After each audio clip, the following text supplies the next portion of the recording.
Hi guys, Luton and Level Cap here, and we're here today with another episode of On the Level.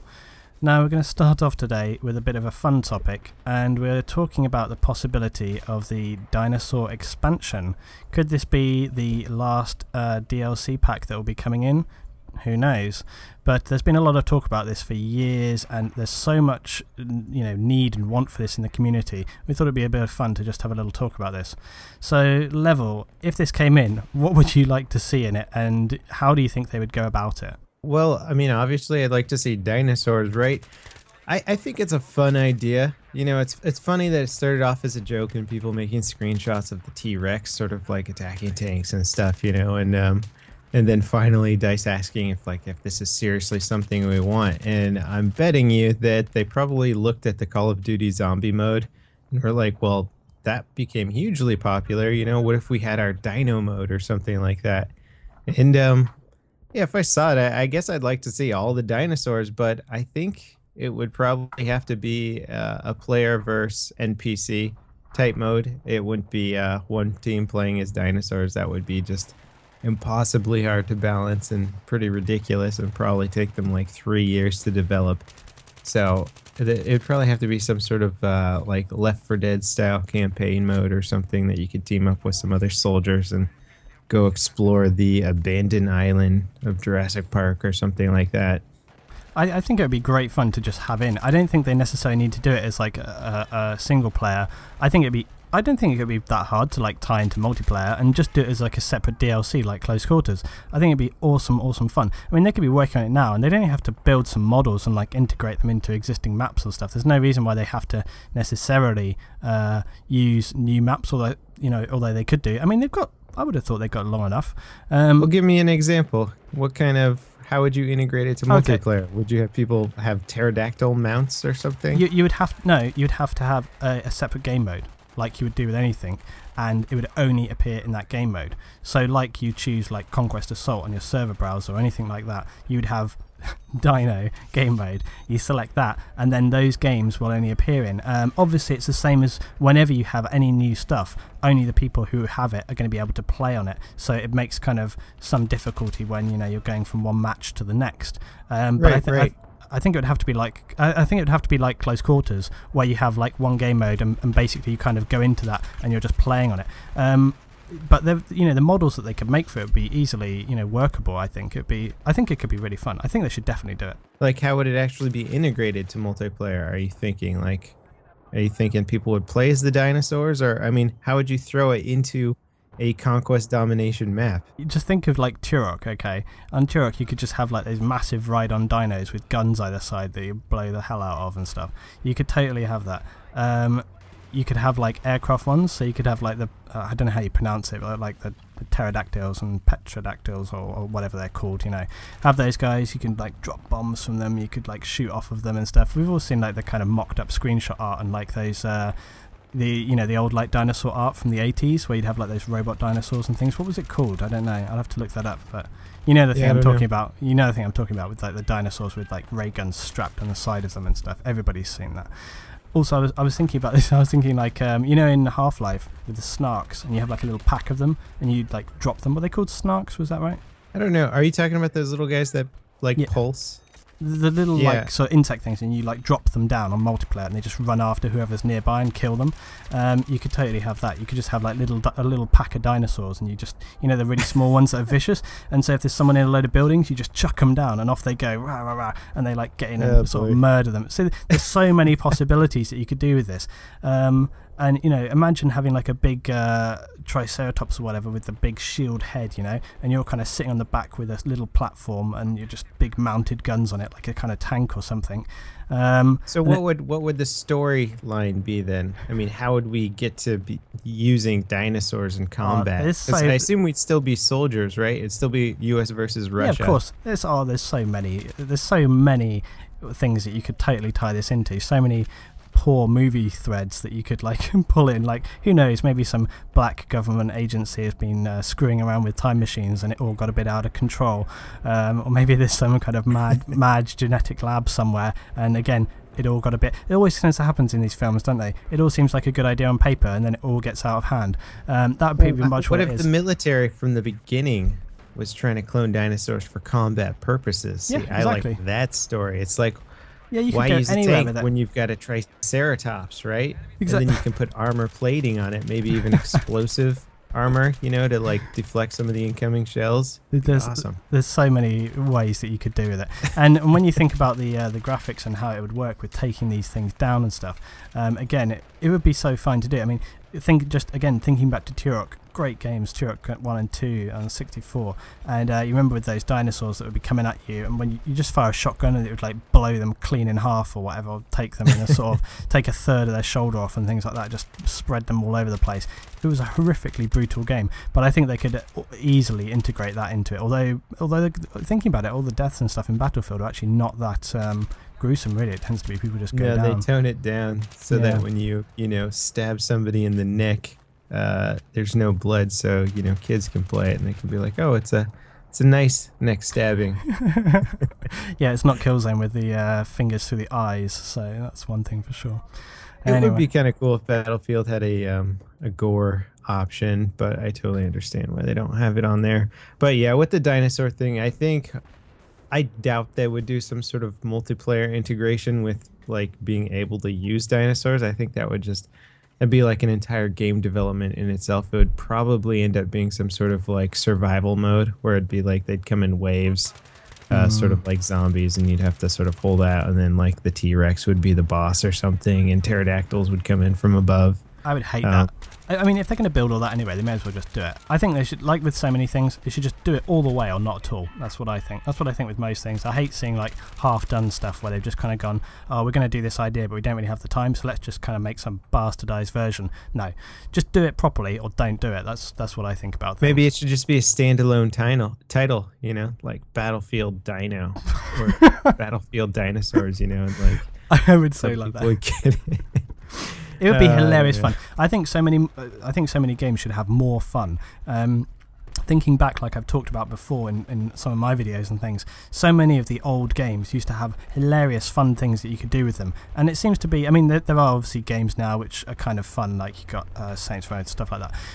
But I think we should see a lot more fun in some of these more serious games, just to have a little bit more enjoyment and stuff. And like I did my little look at Perfect Dark, some of the guns and that things. Big head mode, that was always a classic with the old games, everyone running around with like giant bobbleheads. That would be good stuff. Yeah, I don't know if Battlefield's the appropriate title to add that stuff to, because they just Probably released a few games that have that. But yeah, I mean, they've got their audience. It's the more hardcore shooter audience that probably doesn't want to see people running around with giant heads. But I'm sure there is a percentage of people that would love that. I have no doubt that it's sort of borderline inappropriate, and it's not necessarily something I definitely want to see. But maybe it could be a thing where like it gets to like the last few months before they're going to bring out the next one. So maybe like next year, and they're talking about these end of game stuff. Maybe it could be something they bring in at the end, just as like a little fun thing. Like you've been playing the game for like 14 months, 15 months, whatever. Here's our fun little DLC just to have a mess around towards the end. That could be a fun thing to do. And Dice, if you guys are listening to this, I want Velociraptor survival mode. I think that's where the money is, right there. Tall grass. You see the little tail sort of like wiggling above the top of the grass line. That'd be pretty fun. Can you imagine how good it would be if you could like ride the Velociraptor and do like flawless jumps off it? What is it with you and riding the dinosaurs? I just don't see this as like a realistic outcome in the game.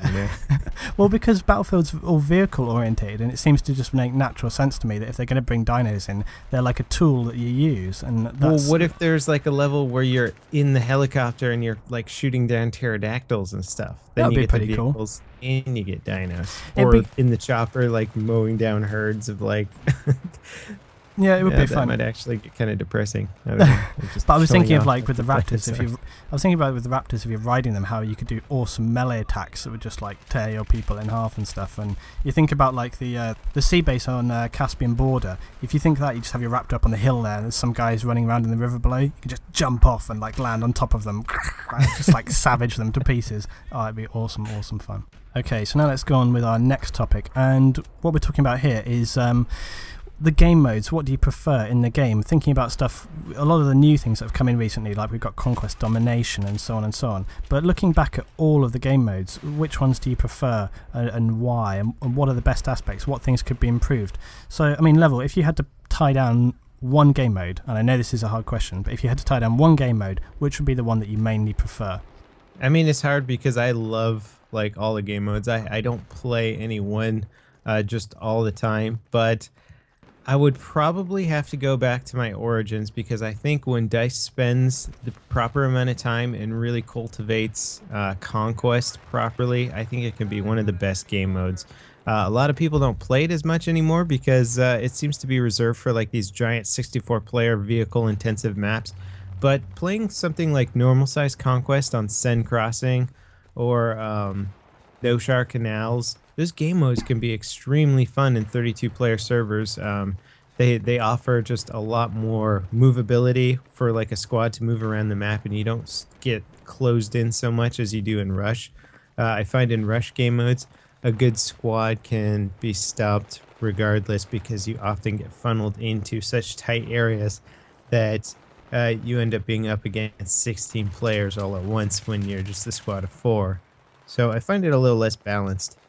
I think the thing is that it's funny for me, having played PC Battlefield in the past, and now obviously I play on the PS3, so I'm more console based.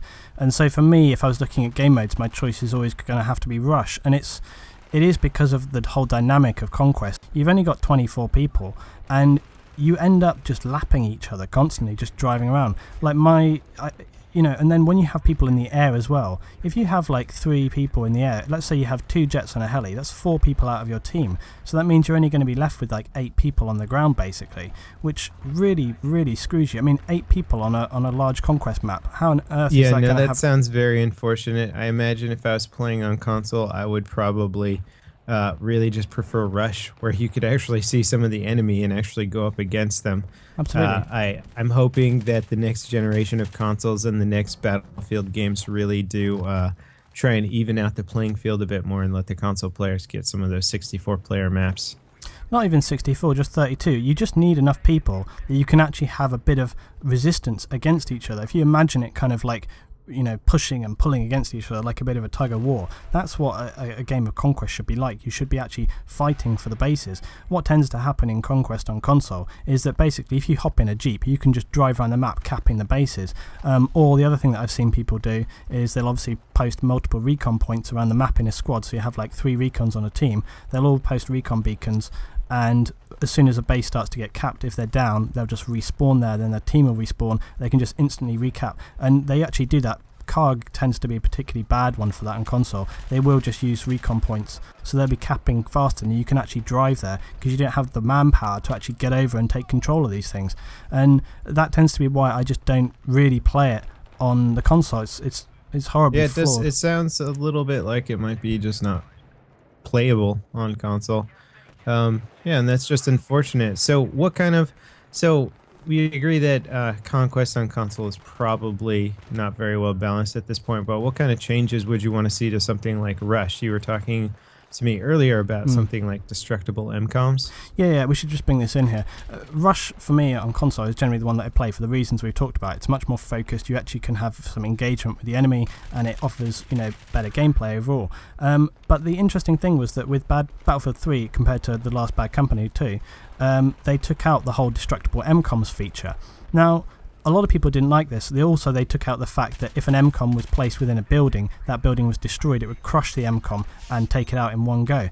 A lot of people hated that, but I never had an issue with it because to me it was just part of the game dynamic. They designed it that way, so therefore I just accepted it as part of the game. There was so many good examples. I'm not going to post specific maps, but I'll just say Arica Harbour, for example, the first base. It was always very key, and it actually offered a dynamic in the game where it made people focus on certain objectives first. It was like you always had to go for the non-destructible target first, because if you took out the destructible target very easily, obviously the whole team would just camp around the non-destructible one and you're never going to win. However, you did always still have the option of destroying that MCOM by running in, throwing C4 over it, throwing mines over it. Sometimes you could even win a map by RPGing across the map and destroying an MCOM. And they've taken this out completely, and I just feel... Well, let me interject before you finish your point there, because, Arica Harbor, in my mind, was absolutely the reason why they should have taken Destructible MCOMs out of the game. Because the first 2 set of MCOMs, you could destroy the building and take out that one MCOM, fine. Like, that was an aspect of the game. You could take it out with tanks from afar. The second MCOM you could also destroy with tanks if you hit it with a direct shot. Now, towards the end of Bad Company 2, or not even the end, but for a long period of the game, people knew all the spots you would just drive to in the tanks, and every single game of Erica Harbor I would play, you'd be hanging around defending that MCOM, and it'd just be getting hit with tank shots from like 2 miles away, because everybody would know exactly where to park the tanks. They'd have like a sniper spotter saying like up or down a little bit, and they would just adjust their shells and hit that MCOM directly with the tank shells and blow it up from afar. So they literally didn't even have to breach the first base. And I like the concept of being able to destroy things with tanks from far away. It's just, or be able to destroy a building instead of the MCOM itself. It's just when it's in line of sight of like a spawn location, or you can at least arc a shell and hit it, then I think that sort of takes some of the strategy out of it. So if the building was maybe hidden in an area or somewhere out of line of sight, then it could be more workable. But I kind of agree with Dyson just taking it out, because there's too many unforeseen things. And just like in Erica Harbor, they didn't really anticipate people straight shotting the MCOM with the tanks from far away. But towards the end of the game on PC anyway, people were doing it every single match. It's true, and I think that's an unfortunate thing. But I feel that that's typically people abusing the game, and it comes into everything. People can abuse the game in so many ways, and it's unfortunate. But I would say that if that's happening a huge amount, then that's something that needs to be looked at being fixed. And as you say, I think that they could do that definitely by just looking at the maps and the levels, and they probably didn't anticipate people actually doing that. But it's like with anything, after given a sufficient amount of time, people will learn ways of abusing the game. And it's just a sad fact that some people will learn cheap ways of playing the game instead of actually getting on. It's unsportsmanlike. It's the way that I hate people playing. People shouldn't win at any cost, because I think it takes the fun out of the game for me. That's just me personally, and I know that people are going to do it. People are always going to do it, and there's nothing you can do about it. But for me, it ruins the whole dynamic of the game and the sportsman-like aspect of the game. But that's just me, and I know a lot of people are never going to be like that, but it's just the way it is. Yeah, in retrospect, they could have done a few easy things, like put an indestructible crate right in front of the MCOM, so you can straight shot it with the tank from really far away, unless you brought the tank in close, in which case it'd be vulnerable, which would make more sense. So there could have been a few easy fixes, I guess. The fact that they would have had to look at this aspect for every single map if they added indestructible MCOMs like that would have just added an extra element of having to check and double check and triple check to see if people could exploit it somehow, and they're probably just trying to minimize that risk factor. Probably. I mean, there's some very simplistic things that you could do, like for example, just make it so that tank shells and vehicle combat doesn't have any effect on the MCOM. Maybe it's only RPGs and C4 can do it, so you actually have to get in close and take it out. Sometimes a couple of people can make a real difference on a rush. I can't count the number of games I've been in where my entire team have barely been able to leave the spawn, yet I will make a concerted effort to get out and actually deal with the game and get engaged with it. And sometimes those people will take that on board and follow you. The great thing about being able to destroy MCOMs was that 1 or 2 people could actually make a difference and take a game forward. Let's not forget, it would often take a few goes. It was not like 2 RPGs and it would go down. You would have to hit it with sort of 8 or 9 over a period of time. So it wasn't like you could just 2 hit them and they'd be gone. It would take a fair bit of firepower to take them out. And I just think it's something that gave a bit more flexibility to the game, and it would give something that would give like 1 or 2 people, if you're having a horrible game, the chance to kind of get in there, really.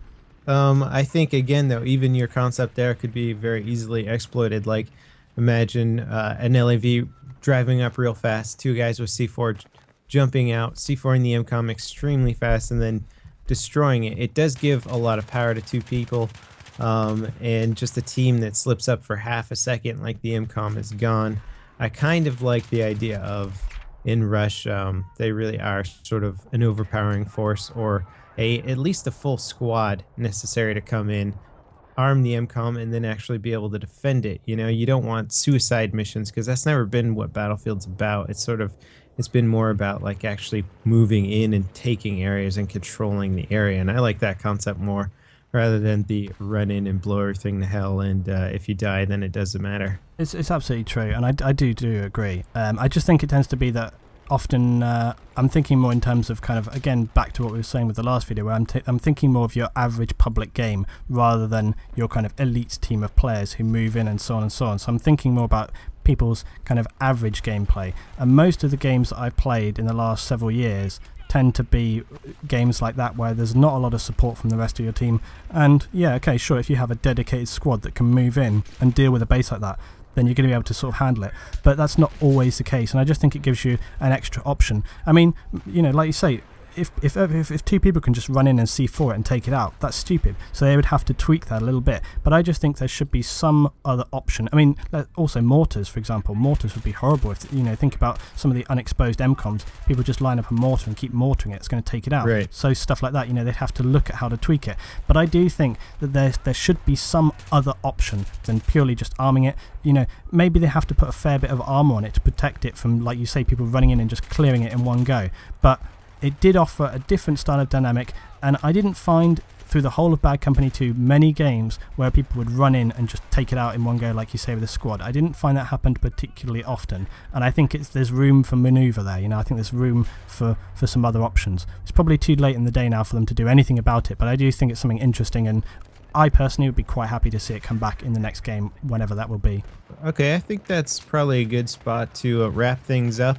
And as always, for the fans out there, or the subscribers, if you guys want to discuss this in the comment section, you know, we would love to hear what you guys have to say about the Dino expansion, what you would like it to be, and potentially bringing back Destructible MCOMs, or some way for smaller or just a few people to have a bigger impact on rush game modes. Let us know what you guys think. Okay, this has been Newton and Level Cap with another episode of On the Level. Leave us your thoughts, and I hope you've enjoyed this episode. See you for the next one.